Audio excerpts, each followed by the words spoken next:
Assalamualaikum warahmatullahi wabarakatuh. Perkenalkan, nama saya Dani Putri Aningrum, NIM 134231023 dari Prodi S1 PGSD semester 4. Di sini saya akan mempresentasikan laporan progres.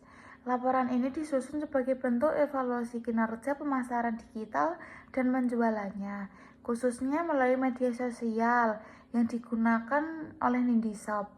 Adanya perkembangan tren belanja online serta pengaruh konten digital menjadikan media sosial sebagai salah satu penunjang utama pertumbuhan bisnis, terutama dalam sektor fashion.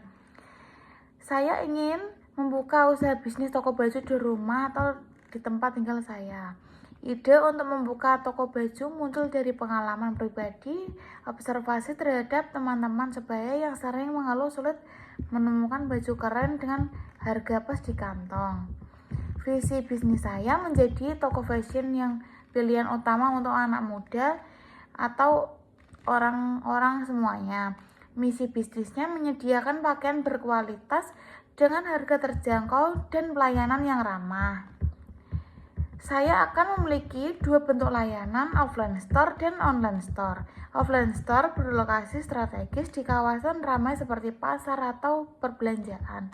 Kalau online store aktif di Instagram, TikTok seperti Shopee dan Tokopedia. Alasan mengapa saya memilih usaha penjualan pakaian di desa? Karena potensi dasar uang luas, kreativitas, serta inovasi yang dibutuhkan, peluang keuntungan besar, fleksibilitas dari pemilihan model usaha, memenuhi kebutuhan konsumen, pengembangan talenta, serta menciptakan lapangan kerja. Saya membuka usaha toko baju bukan sekedar tempat berjualan pakaian, tapi adalah untuk membangun gaya, komunitas, dan kepercayaan diri anak muda. Dengan perencanaan matang, strategi pemasaran kreatif, dan semangat melayani pelanggan, saya yakin usaha ini memiliki potensi besar untuk sukses dan berkembang, baik secara offline maupun online. Refleksi saya sebagai penjual pakaian adalah, sebagai yang aktif menjalankan usaha selama triwulan, saya melakukan refleksi terhadap proses dan hasil usaha dari berbagai aspek. Dalam hal pemasaran digital, pelayanan, serta penjualan produk. Evaluasi kekuatan dan kelemahan. Evaluasi kekuatan yang pertama, memanfaatkan media sosial yang efektif.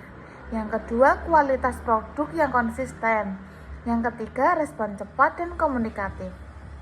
Evaluasi kelemahan. Yang pertama, manajemen waktu atau kurangnya diversifikasi produk dan live Shopee belum maksimal. Jumlah penonton live kadang berkualitas karena kurang promosi. Untuk kedepannya, saya rencana ada perbaikan. Yang pertama, membuat jadwal konten atau promosi mingguan. Yang kedua, menambah varian produk. Yang ketiga, meningkatkan kualitas live shopping. Dan keempat, mengelola tim pemasaran kecil. Jadi, kesimpulannya, refleksi selama triwulan ini menunjukkan bahwa usaha penjualan pakaian yang berkembang secara positif baik dari pemasaran maupun penjualan. Meski masih terdapat beberapa kekurangan dalam konsistensi dan pengembangan produk, peluang pertumbuhan sangat terbuka lebar. Dengan perencanaan yang lebih struktur dan keberanian untuk berinovasi, usaha ini dapat terus bersaing di pasar digital dan menjadi brand lebih utama bagi konsumen. Perbaikan yang dilakukan secara berkelanjutan akan menjadi kunci keberhasilan usaha ke depannya. Untuk penutupnya, yang terakhir adalah laporan analisis progres terhadap penjualan toko baju selama triwulan.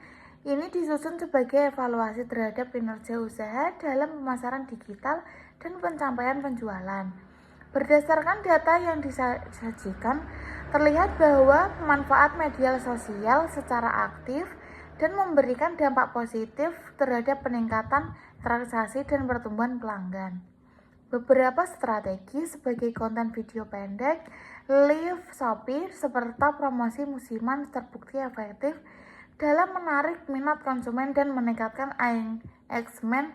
Namun demikian, masih terdapat beberapa aspek yang perlu diperbaiki. seperti konsisten konten, diversifikasi produk, dan pengelolaan waktu promosi yang lebih terstruktur. Sekian dari prestasi saya. Bila ada kata-kata yang salah, mohon dimaafkan. Wassalamualaikum warahmatullahi wabarakatuh.